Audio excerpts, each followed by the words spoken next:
డైరెక్టర్స్లో మీరు ఒకళ్ళు.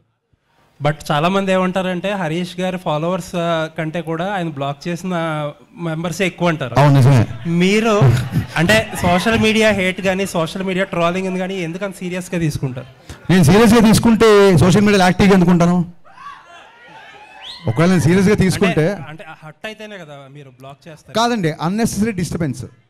ఇప్పుడు అడ్వర్టైజ్మెంట్ వచ్చినప్పుడు ఛానల్ మారుస్తే అడ్వర్టైజ్మెంట్ మీరు హేట్ చేసినట్టు కాదు, ఆ టైంకి అది వద్దు అనుకుంటున్నట్టు, అది ఒక డీవియేషన్ అనుకుంటున్నట్టు అంతే.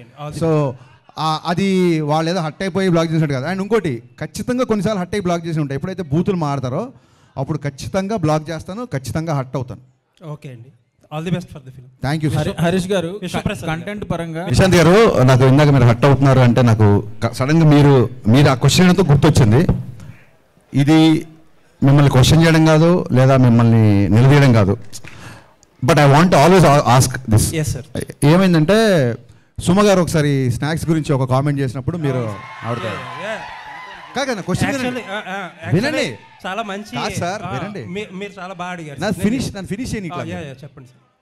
సో డెఫినెట్గా, ఎందుకంటే మీరు అడగడం తప్ప మీరు క్వశ్చన్ వెళ్ళే వాళ్ళు మీకు ఎక్స్పీరియన్స్ ఉండదు కాబట్టి మీరు మధ్యలో కట్ చేస్తున్నారు. ఒకసారి పూర్తిగా వినండి.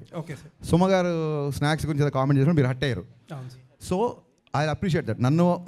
నేను తిన్నప్పుడు కూడా ఎవరైనా అట్లా మాట్లాడితే నేను హట్ అవుతా. మీరు హట్ అవడంలో 200% న్యాయం ఉంది. వినండి సార్, మళ్ళీ మీరు వినట్లేదు సార్. సో ఏంటంటే ఒక చిన్న ఫుడ్ విషయంలో మీరు దీన్ని ఇలా స్నాక్స్లా తినే బదులు భోజనాలు చేసినప్పుడు మీరు హట్ అయ్యారు. అది ఎమోషన్స్తో ఉంటాం సార్, మీరైనా మేమైనా అందరం ఒకటే కదా.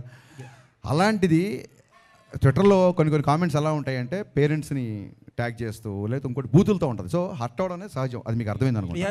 నెక్స్ట్ థింగ్, ఆ తర్వాత మీరు ఏం చేశారంటే ఆవిడతో మీరు, ఎందుకంటే నాకు ఓన్లీ మీ వీడియోనే చూశాను, మిగతా జర్నలిస్ట్ ఎవరు రియాక్ట్ అయ్యారు లేదా వాళ్ళందరి తరఫున మీరు రియాక్ట్ అయ్యి ఉంటారు. 100% కరెక్ట్. ఆవిడతో సారీ ఏదో చెప్పించారు, ఇట్స్ ఓకే. అది ఆవిడ అలా డే టు డే ఈవెంట్స్ చేస్తుంటారు, రోజుకు 2-3 ఈవెంట్లు కూడా చేస్తుంటారు. పాపం ఆవిడ ఎక్కడో ఆడియన్స్ ఎంటర్టైన్ చేద్దాం అన్న దాంట్లో ఒక మాట దొరికి ఉంటారు, నేను కాదనట్లేదు. ఒక ఆడపిల్లతో సారీ చెప్పించారు, యాక్సెప్టెడ్. కానీ మీ సురేష్ కొండేటి, నాకు మొహమాటం లేదు, సురేష్ కొండేటి ఒక ఆడపిల్లని క్వశ్చన్ చేసినప్పుడు మీరు అతనితో కూడా సారీ చెప్పించాలి కదా. అకౌంటబిలిటీ లేదు. నిశాంత్ గారు అకౌంటబిలిటీ లేదండి. అకౌంటబిలిటీ మీకు కానీ ఇంకోళ్ళకి కానీ ఎవరికి అకౌంటబిలిటీ లేదు. ఒక ఆడపిల్లని అన్నప్పుడు ఒక ఆడపిల్ల అన్నప్పుడు సారీ చెప్పించారు, నో డౌట్. ఒక ఆడపిల్లని అన్నప్పుడు కూడా సారీ చెప్పించాలి కదా సురేష్ కొండేటితో మీరు. అవునండి, నేను చెప్తాను. ఒకటి 2 things ఐఎమ్ డన్ అండి, నేను మధ్యలో కట్ చేయను, మీరు చెప్పండి. నేను 2 things అండి చెప్పేది. ఫస్ట్ ఆఫ్ ఆల్, సుమగారు ఆ వేళ నన్ను అనలేదు, ఎందుకంటే I came very late to the event and ఆ రోజు నేను ఫాస్టింగ్లో ఉన్నా. But that secondary. బట్ నేనేంటంటే ఒక 150 మెంబర్స్ ఆఫ్ మీడియా పర్సన్స్ని వాళ్ళ తరపున మాట్లాడా. సరే, రైట్ రాంగ్ అనేది సబ్జెక్టివ్, అది ఎవరు తీసుకునేది వాళ్ళది. అండ్ ఇంకొకటి, సుమగారిని సారీ ఈ రోజు కూడా సుమగారు అని అంటాను, ఆ రోజు అదే అన్నాను. అవునండి, ఆవిడ మీద ఎప్పుడూ రెస్పెక్ట్ ఉంటుంది. అండ్ ఆ ఇన్సిడెంట్ తర్వాత ఆవిడతో మాట్లాడడానికి ఆ టాపిక్ గురించి ఎప్పుడూ ట్రై చేయాల. నాకు తెలిసి అయితే ఎవరో మరి ఆవిడ చేత సారీ ఎవరు చెప్పి కరెక్ట్ అంటున్నా.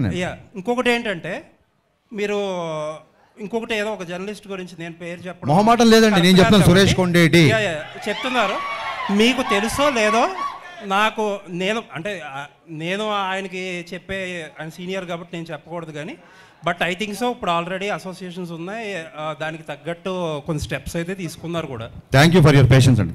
Thank you so much.